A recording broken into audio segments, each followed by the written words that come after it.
One मंत्री गणेश नाइक ने नवी मुंबई महानगर पालिका के 2 अधिकारियों पर कड़ी कार्रवाई की मांग की है। मंत्री गणेश नाइक ने टाउन प्लानिंग विभाग के अतिरिक्त आयुक्त सोमनाथ केकान और विधि अधिकारी अभय जाधव को जांच में दोषी पाए जाने पर नौकरी से बर्खास्त करने की मांग की है। दरअसल गुरुवार को वाशी के विष्णुदास भावे नाट्यगृह में वन मंत्री गणेश नाइक ने जनता दरबार का आयोजन किया था। इस जनता दरबार में सैकड़ों लोग अपनी समस्याएं लेकर पहुंचे। गणेश नाइक ने कई लोगों की समस्याओं को मौके पर ही सुना और संबंधित अधिकारियों को तत्काल कार्रवाई के निर्देश भी दिए। इस दौरान गणेश नाइक ने कहा कि जनता दरबार सिर्फ उनका कार्यक्रम नहीं है, बल्कि अधिकारी भी सुबह से यहां मौजूद रहकर लोगों की समस्याओं का समाधान करने में मदद करते हैं। लेकिन इसी दौरान गणेश नाइक ने 2 अधिकारियों को लेकर बड़ा बयान दिया। उन्होंने कहा कि पिछली महासभा में 2 अधिकारियों के खिलाफ जांच के आदेश दिए गए थे। उनकी मांग है कि अगर जांच में सोमनाथ केकान और अभय जाधव दोषी पाए जाते हैं तो उन्हें नौकरी से निकाल दिया जाए।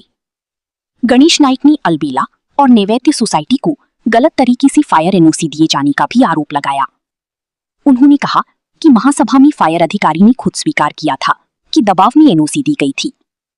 इसके बाद उस फायर एनओसी को रद्द कर दिया गया। अब सवाल ये है, क्या जांच के बाद इन दोनों अधिकारियों पर कार्रवाई होगी और क्या दोषी पाए जाने पर उन्हें नौकरी से बर्खास्त किया जाएगा? फिलहाल गणेश नाइक के इस बयान के बाद नवी मुंबई की प्रशासनिक व्यवस्था में हलचल तेज हो गई है।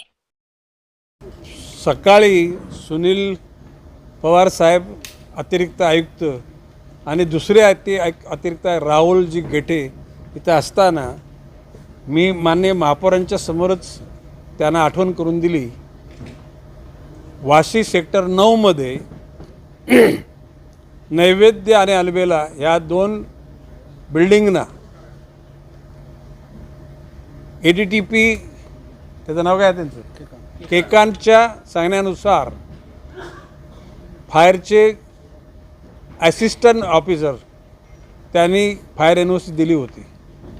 नंतर ज्या वेळेस सगळ्या गोष्टी लक्षात आल्यानंतर फायर ऑफिसरवर कारवाई होणार होती, तर त्याला फायर ऑफिसरने सांगितलं की हे केकान यांच्या सांगण्यानुसार आणि एका कुठेतरी राजकारण्याच्या दमबाजी केल्यानुसार मी दिल्या होत्या आणि त्यांनी तशा प्रकारची सभागृहात काय घडलं तुम्ही सगळ्यांनी बघितलेलं। त्यांनी शॉर्टमध्ये केकान यांनी आपल्या कर्तव्याच्या पलीकडे जाऊन काही गोष्टी केल्या, त्याच्यावर दोषारोप ठेवून महासभेने त्यांना इथून त्यांची रवानगी त्याच्या मूळ खात्यात करा आणि मूळ खात्यात करताना त्यांनी केलेला इथला पराक्रम हा खात्याला कळवा, अशा प्रकारचा ठराव केला। आता अजून तो त्यांनी जागा सोडलेली नाही। त्यात परवाच्या सभेमध्ये एक सदस्य बोलले केकांवर कारवाई केली, काय झालं? तो अभय जाधववर कारवाई केली, काय झालं? म्हणजे एक प्रकारचं डिवचनाचं काम केलं। आता मी सांगतो, जर का त्या ठिकाणी फायर एनओसी काढले असेल, विड्रॉ केली असेल, तर त्या दोन्ही इमारती बेकायदेशीर ठरतात। मी राहुल गेटेंना सांगितलेले आता जून 5 ते 5 सप्टेंबरपर्यंत कुठल्याही अनधिकृत बांधकामातल्या लोकांना बाहेर काढायचं नसतं, तोडायचं नसतं, परंतु 5 सप्टेंबरच्या नंतर ह्या दोन्ही बिल्डिंगी खाली करून त्या बिल्डिंगी तोडण्याच्या बाबतीमध्ये कारवाई करा, अशा प्रकारचे मी जबाबदार म्हणून इथला लोकप्रतिनिधी नवी मुंबईचा आणि राज्याचा मंत्री म्हणून मी निर्देश दिलेले आहेत। त्याच्यानंतर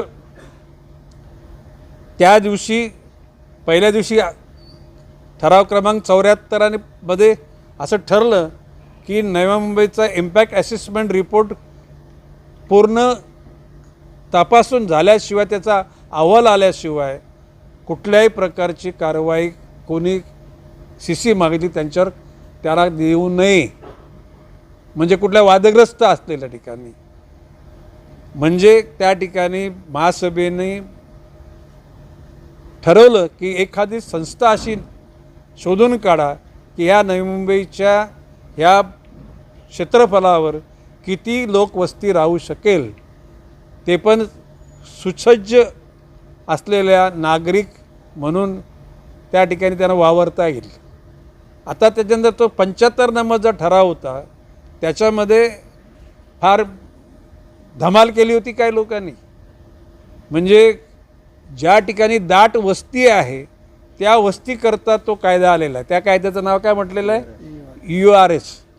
आता URS ह्या जर नको त्या ठिकाणच्या कॉलनीतल्या लोकांना तो वापरला दिला तर ज्या ठिकाणी खरी गरज आहे URS त्या ठिकाणी FS शिल्लक राहणार नाही. म्हणून त्या दिवशीच्या त्या ठरावामध्ये सागर नाईकांनी समारोप करताना जे म्हटलं की या बाबतीमध्ये अंतिम अहवाल इम्पॅक्ट असेसमेंटचा येत नाही तोपर्यंत जे रिडेव्हलपमेंट आहे ते चालू ठेवा, जी युनिफाईड DCR. परंतु याच्यामध्ये जर कोणी जर URS कॉलनीमध्ये घुसवायचा प्रयत्न केला तर त्या ठिकाणी तो द्यायचा नाही, अशा प्रकारचा निर्णयच महासभेने घेतलेला आहे. म्हणजे याच्या पुढे ज्या कुठल्या कॉलन्यांमध्ये URS स्कीम घुसवण्याचा प्रयत्न केला आहे त्यांना त्या ठिकाणी महासभेची अंतिम निर्णय झाल्याशिवाय त्या ठिकाणी परवानगी CC देण्यात येऊ नये अशा प्रकारचा निर्णय घेतलेला आहे. आता काही लोक काय बोलले त्या सभेमध्ये, कोट्या शहाण्यांनी हा युनिफाईड DCR आणलेला आहे. Yes, no doubt. आताचे मुख्यमंत्री देवेंद्र फडणवीसांनी आणला आहे, परंतु फडणवीसांनी बनवलं होता गणपती, याने बनवलेला मारुती. ज्या पद्धतीनं या शहराच्या विकासाबाबत हव्यास करून, म्हणजे पैशाचाच हव्यास जी प्रक्रिया चालली, त्यांना असं वाटत असेल की हम सब कुछ करेंगे, नहीं करने देंगे हम. हा गणेश नाईक आहे. पुढच्यात येणाऱ्या महासभेमध्ये केकांच्याच माध्यमातून आणि ह्या जाधव फायर ऑफिसच्या माध्यमातून काही कॉलनीच्या सोसायट्यांच्या पदाधिकाऱ्यांचे खोटे ॲफिडेविट घेतले गेले किंवा आमची ना हरकत आहे, परंतु त्यांनी ज्याला समजल्यानंतर त्या ठिकाणी महापालिकेचे आयुक्त महापौरांना पत्र दिलेले की ह्या जे ॲफिडेविट हे आमचे नाही, ते बोगस आहेत. सबब भरत नकाते येत्या महासभेमध्ये त्या सेक्टर 9 मधल्या ज्या सोसायट्यांचे बोगस ॲफिडेविट केलेले त्याच्याविषयी प्रश्न मांडल्यानंतर त्याची इन्क्वायरीच करा, अशा प्रकारची भूमिका घेण्यासाठी माननीय महापौरांना मी सांगितले. पोलीस केस दाखल करा. ते कोण अधिकारी आहेत, पदाधिकारी आहेत, राजकारणी आहेत, त्यांचे चेहरे समाजासमोर येऊ द्यात. आणि तोपर्यंत हे जे 3-4 टावर चाललेत त्याचं बांधकाम थांबवा. काय बोलो मी? बांधकाम थांबवा. चोर के चोर और ऊपर से शिरजोर. मी ओपन चॅलेंज दिलेलं आहे की गणेश नाईकच्या नावावर जर 1 इंच त्या ठिकाणी अतिक्रमण असेल तोडून टाका. भाजपच्या कुठल्या अधिकाऱ्याचं किंवा पदाधिकारी असेल तोडून टाका. परंतु स्वतःच्या हव्यासापायी महापालिकेची यंत्रणा, प्रशासक यंत्रणा राबवणाऱ्या लोकांना आम्ही नाही सोडणार. याबाबत मी आता सुनील पवार साहेब अतिरिक्त आयुक्त आहेत, राहुल गेटेसुद्धा अतिरिक्त, त्यांना सांगितलेलं आहे की या जो EDTP केकांच्या बाबतीमध्ये तुम्ही अहवाल पाठवा राज्य शासनाला की यांनी इतक्या प्रकारची कर्तव्याच्या बाहेर जाऊन कामं केलेली आहेत. सबब महासभेने याला इथून काढण्यास हकलच शब्द असतात. म्हणजे आपण त्याची रवानगी त्याच्या मूळ खात्याला करा. मूळ खात्याला रवानगी करताना त्यांनी ते काय पाप केले हे पण त्या ठिकाणी अधोरेखित करा. म्हणजे तिथे डिपार्टमेंटल इन्क्वायरी त्याची सुरू राहील. अभय जाधव यांनी सुद्धा त्याच गोष्टी केल्यात. याच्यावर सुद्धा ठपका ठेवून गरज पडली त्याला सस्पेंड करा.